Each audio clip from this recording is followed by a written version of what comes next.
Thank you for coming to my channel. And for listening to today's story. If you liked the story, don't forget to like the video.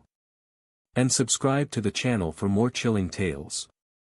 The title of today's story is The Forgotten Letter, The Strange Case of Evelyn Hart. So without any further delay, let's begin. November 5, 1998, Charleston, South Carolina. A quiet Thursday evening. Rain clouds hung over the harbor. Streetlights flickered in the cool autumn mist. At 6:12 p.m., 34-year-old Evelyn Hart, librarian at Glencroft Elementary, clocks out after shelving books on haunted folklore. She waves to the janitor, pets a stray cat by the gate, and tells the night guard, "I've got a warm cup of tea and a ghost story waiting for me at home." Those were her last known words. She never showed up for work the next day. No one has seen her since. The next morning, Evelyn's neighbor notices her porch light still on. Strange, Evelyn was meticulous. Her car is parked normally, windows up, keys not in the ignition. When police arrive, they find her front door unlocked. Inside, nothing broken. No signs of forced entry. The living room light glows. A steaming mug, half full. A folded blanket on the sofa. Her cat, scratching from inside the locked bedroom, agitated, but unharmed. Every detail felt, paused.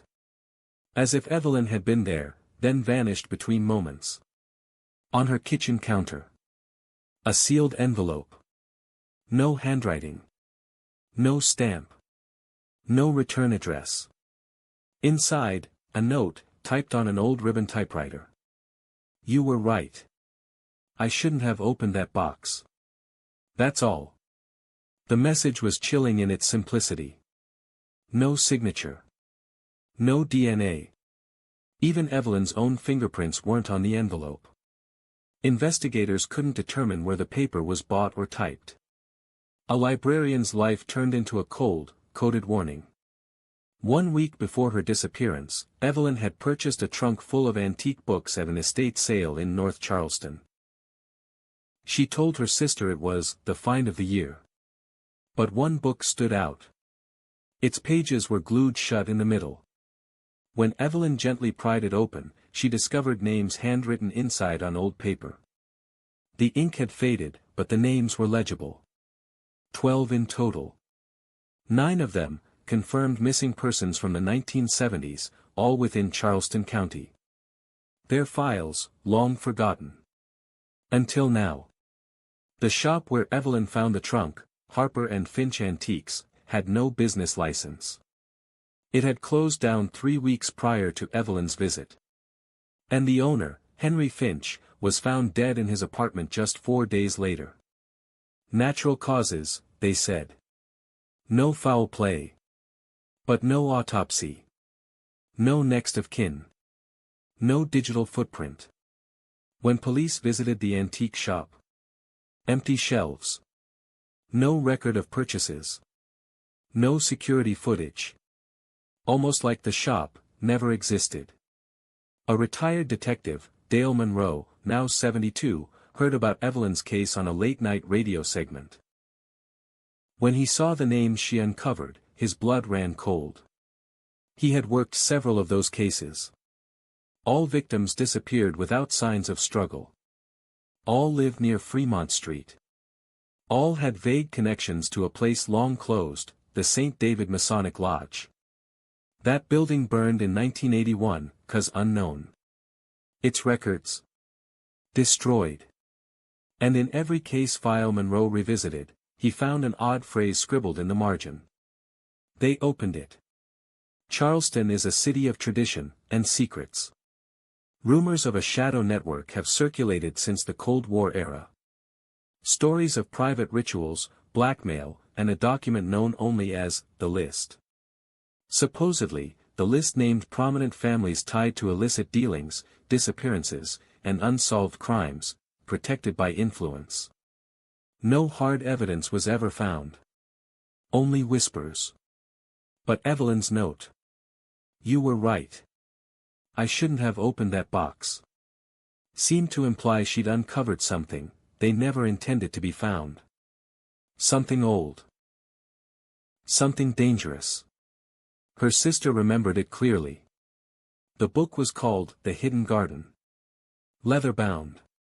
Thin. Uncatalogued. Investigators tore apart her home looking for it. Nothing. The entire trunk had vanished. No receipt from the estate sale. No bank transaction. Even Evelyn's personal diary, usually filled daily, ended 4 days before she disappeared. Only one entry remained. The names are connected. The trunk is older than it looks. I don't think I'm supposed to have it. Then, nothing. Psychologists evaluated the case. No evidence of mental illness. No hallucinations. No delusions. Her co-workers described her as bright, balanced, and focused.